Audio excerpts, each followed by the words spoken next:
Hola chicos, ¿cómo están? Espero que bien. Vamos a ver ahora la ley de residuos industriales, la ley de gestión integral de residuos industriales. Ustedes saben que luego de que la Constitución en el artículo 41, tercer párrafo, le impusiera al Congreso de la Nación el mandato de dictar las normas, las leyes de presupuestos mínimos,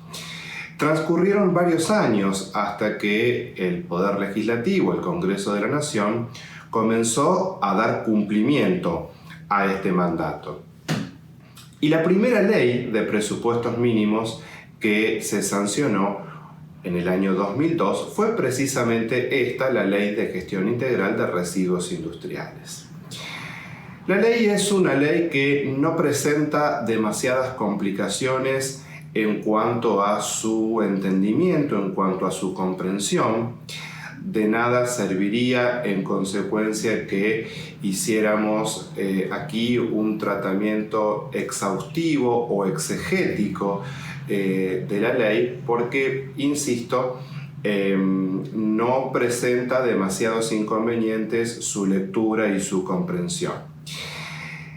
Por lo tanto, lo que quiero hacer es destacar algunos aspectos que sí a lo mejor pueden llegar a ser un poco más conflictivos y otros aspectos sobre los cuales nos interesa hacer hincapié porque son los aspectos más importantes que tiene la ley. En general, las leyes de presupuestos mínimos tienen todas en mayor o en menor medida la misma estructura. Es decir, todas las leyes comienzan mencionando cuáles son los objetivos, los propósitos que se propone la ley. En este sentido, la Ley de Gestión Integral de Residuos Industriales, la Ley 25.612, establece primero objetivos de carácter general que tienen que ver con la preservación del ambiente, el cuidado de los ecosistemas, de la biodiversidad, etc. Es decir, propósitos que en todo caso vamos a encontrar en toda la normativa propia del derecho ambiental. Y luego la ley menciona algunos objetivos más de índole particular o específica que tiene que ver con la minimización, la gestión de los residuos, y la necesidad de restar riesgo o peligrosidad a esa gestión, al proceso de esa gestión. Luego la ley enumera contiene una suerte de glosario donde define algunos conceptos como proceso industrial, actividades de servicios, etc. Y aquí quiero detenerme un segundo en el concepto de residuo, porque el concepto de residuo es central para comprender algunas de las disposiciones de la ley. La ley dice que residuo es todo elemento o sustancia en cualquier estado que se encuentre, líquido, semigaseoso, semisólido, sólido, etc., del cual el generador, luego del proceso industrial genera productos y genera residuos. Luego del proceso industrial, en cuanto a los residuos, cuando el generador no puede utilizarlos o tiene la obligación de desprenderse de estos residuos o de estos desechos, se considera precisamente que son residuos, ¿sí? Es decir, dicho en otros términos mucho más sencillos, podríamos afirmar que residuo o el residuo de un proceso industrial es algo que no sirve más, que no tiene utilización, al cual no se le puede encontrar otra finalidad, ¿sí? Insisto, este concepto es central porque luego en el artículo 6 la ley, un poco reiterando la disposición del último párrafo del artículo 41, aquel que prohíbe el ingreso al territorio de la nación de residuos actual o potencialmente peligrosos y de los residuos radioactivos. Recordemos entre paréntesis que los residuos industriales de algún modo se asemejan a los residuos peligrosos. El artículo 41, insisto, establece la prohibición del ingreso al territorio de la nación de residuos actual o potencialmente peligrosos y de los radioactivos. Bien, el artículo 6 de la Ley de Gestión Integral de Residuos Industriales comienza reiterando esa prohibición, pero luego establece dos excepciones. Esta es quizá una de las cuestiones importantes o centrales a las cuales me refería al principio. En virtud de la primera excepción, o aparente excepción, la ley dice que quedan exceptuados de esta prohibición de ingreso, es decir, que podrían ingresar al país, aquellos residuos que estén incluidos en una lista aprobada por la autoridad competente y sobre los cuales el interesado en ese ingreso o ese tránsito de los residuos demuestre fehacientemente que van a ser utilizados como insumos industriales, es decir, como materia prima de un nuevo proceso productivo. Aquí claramente tenemos una suerte de falsa excepción porque, como acabamos de ver, si consideramos que los residuos esencialmente son sustancias o elementos que no sirven más, a los cuales no se puede dar una nueva utilidad, en consecuencia, si tenemos residuos que pueden ser útiles para un nuevo proceso productivo, no son evidentemente residuos, al menos en sentido jurídico, y por tanto esta excepción que efectúa la ley en realidad no sería tal, ¿sí? La otra excepción que establece la ley tiene que ver con el tránsito de residuos industriales previstos en convenios internacionales suscritos por nuestro país. Cuando nuestro país suscribe o suscriba un convenio internacional en el cual esté previsto el tránsito temporario de residuos industriales, la excepción de introducir residuos al territorio de la nación la prohibición queda exceptuada, ¿sí? La prohibición queda exceptuada. En este sentido, sí entendemos que hay una verdadera excepción al artículo 41 y también entendemos que esta excepción prevista en el último párrafo, en el último apartado del artículo 6 de la Ley de Gestión Integral de Residuos Industriales, de algún modo colisiona con la correcta hermenéutica, con la correcta interpretación que debe darse al artículo 41, última parte, y en consecuencia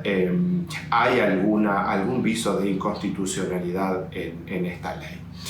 Eso es lo más importante en cuanto tiene que ver con la definición de los residuos y el tratamiento que hace la ley de los residuos y de la posibilidad de ingreso al país de los residuos industriales, que reitero, son también residuos peligrosos.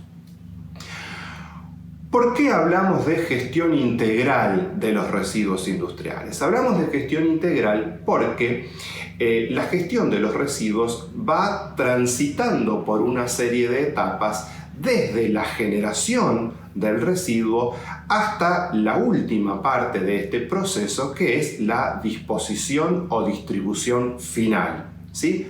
Todo este proceso está descrito y regulado en la ley y yo los remito a la ley para estudiarlo porque, como les decía al principio, no hay mayores dificultades. En consecuencia, y de modo muy sintético, nosotros tenemos la primera etapa, que es la etapa de la generación de los residuos, es decir, cuando culmina el proceso productivo, aparecen los residuos industriales que son el efecto o la consecuencia de ese proceso productivo. En esta etapa de generación de los residuos industriales vamos a tener un sujeto o un actor principal que es precisamente el generador de residuos industriales, y la ley impone en cabeza de este generador de residuos industriales una serie de obligaciones que están detalladas en la ley y que no vale la pena que nosotros las reiteremos. Lo que sí es muy importante, y aquí aparece una segunda cuestión trascendental que deben tener muy en cuenta, es lo que tiene que ver con la responsabilidad del generador de residuos industriales. que la responsabilidad del generador de residuos industriales es probablemente la responsabilidad más gravosa que existe en términos jurídicos en el derecho argentino, ¿sí? Porque el generador de residuos industriales jamás se desprende de esa responsabilidad, salvo los supuestos en los que jurídicamente le es posible eximirse de esa responsabilidad, que también están previstos expresamente en la ley. Salvo esos supuestos,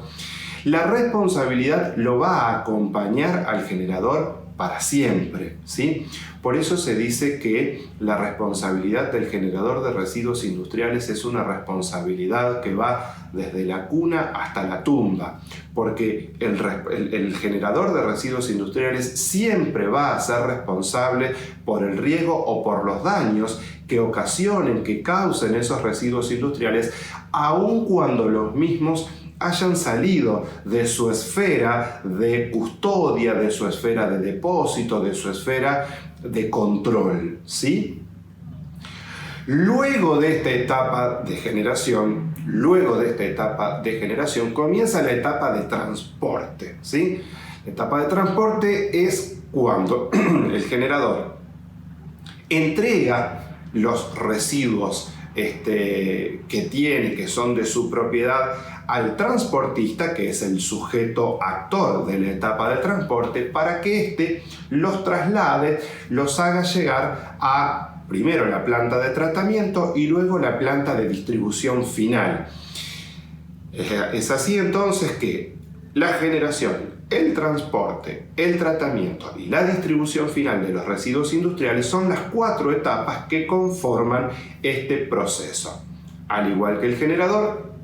el transportista también tiene obligaciones claramente detalladas en la ley, de entre las cuales sobresale la de llevar consigo el manifiesto.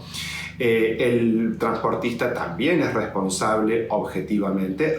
Recordemos, y esto ya lo hemos visto en la unidad 10, que siempre la responsabilidad por daño ambiental es objetiva. El transportista también es objetivamente responsable de trasladar, de llevar los residuos que le son encomendados a su lugar de destino, concretamente la planta de tratamiento o la planta de distribución final. El transportista tiene la obligación de contratar un seguro, también un seguro de responsabilidad civil, y fundamentalmente tiene la obligación primordial de acatar todas las órdenes y todas las indicaciones que le da el generador, puesto que el generador es el principal interesado en el traslado seguro, en el transporte seguro de esos residuos, en función de que él es el principal responsable.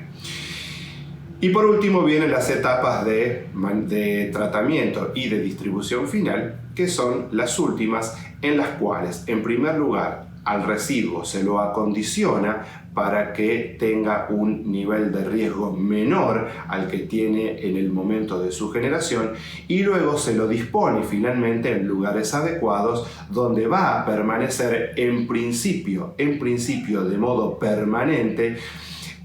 o a perpetuidad, por llamarle de alguna manera, siempre que no fuere necesario su cambio de destino, porque, insisto, estamos hablando de residuos peligrosos, con lo cual estamos hablando de lugares que tienen que tener las condiciones de seguridad, las condiciones apropiadas para el resguardo, la custodia y el depósito de estos residuos. Los titulares, tanto de la planta de tratamiento de residuos industriales como de la planta de disposición final de residuos industriales, también tienen responsabilidad objetiva por los daños que en el marco de su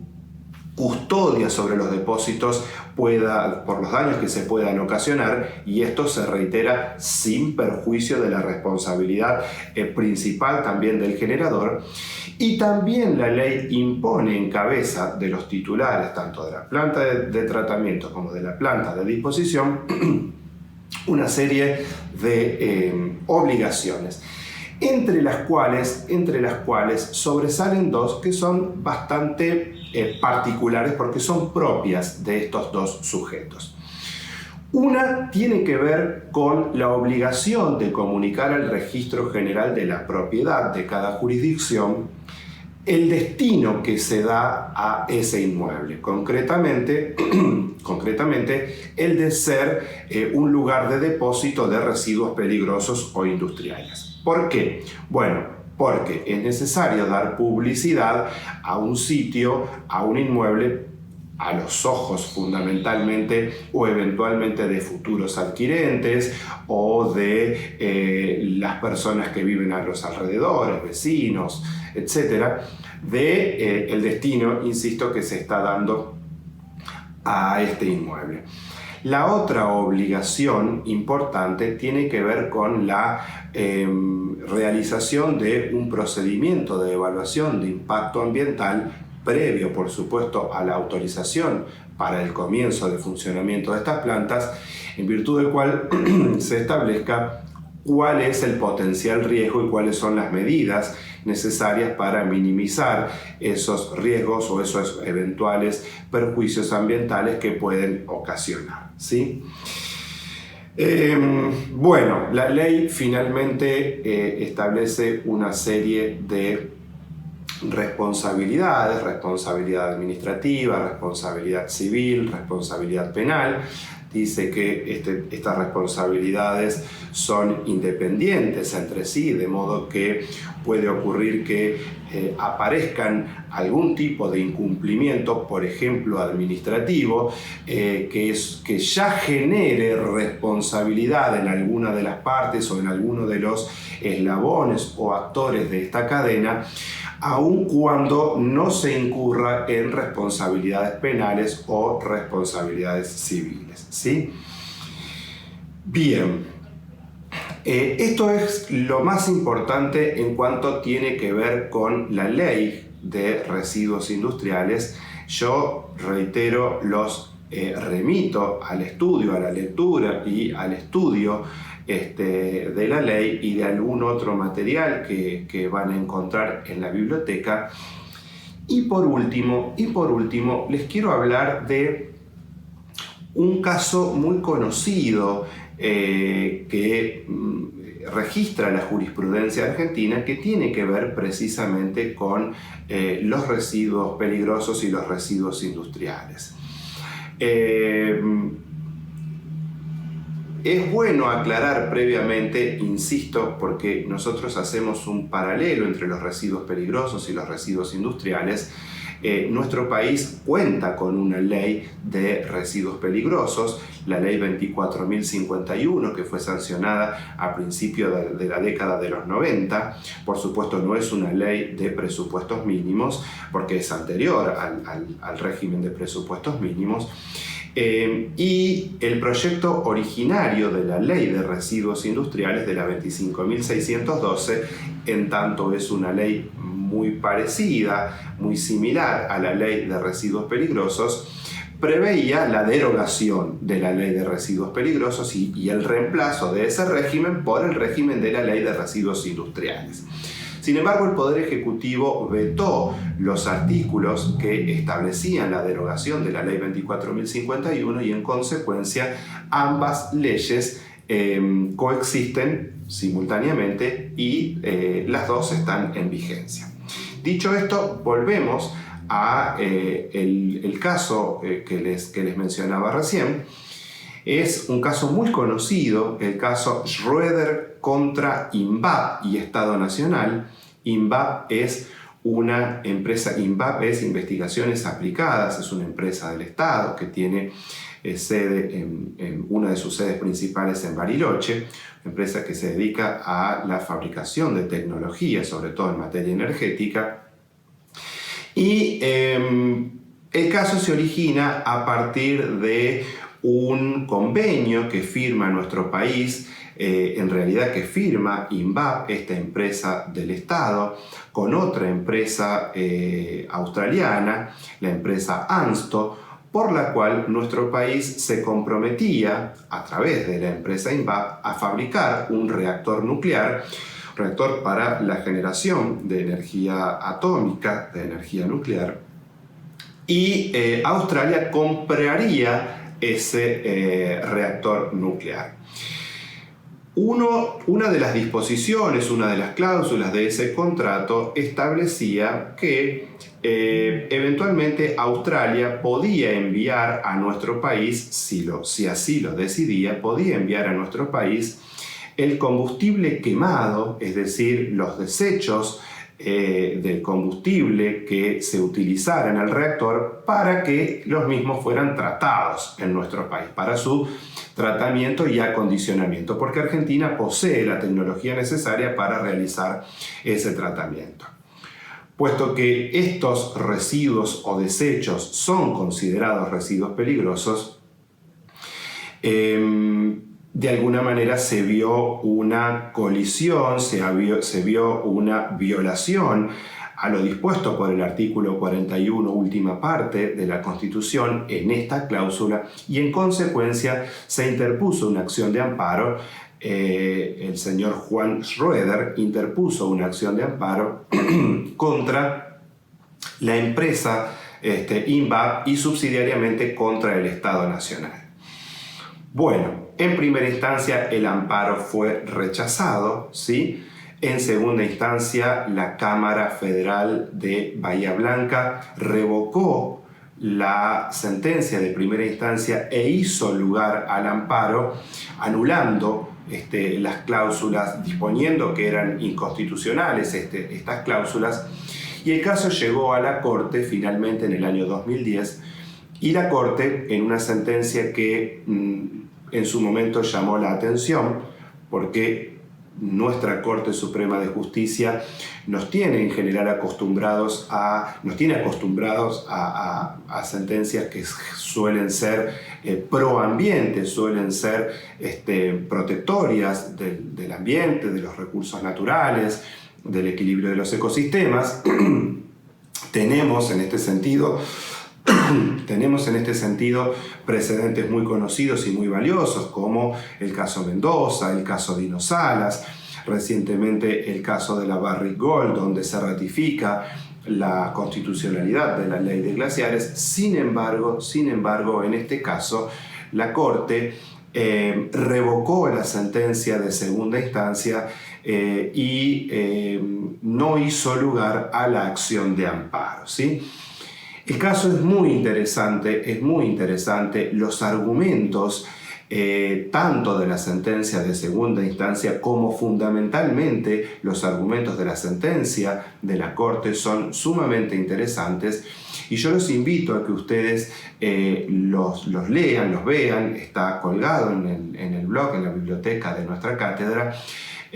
porque deja muchas cuestiones que tienen que ver con todo lo que nosotros hemos estudiado, deja muchas cuestiones en cuanto al análisis y a la interpretación, en este caso que hace la Corte, sobre una serie de cuestiones importantes, insisto. La aplicación del principio precautorio, cuestiones procesales que tienen que ver con la forma en que se redactan las sentencias. Entonces nos parece que es un caso muy valioso para que puedan estudiar, y es un caso que evidente y claramente está íntimamente relacionado con este tema de la unidad 11, que es los residuos peligrosos y los residuos industriales.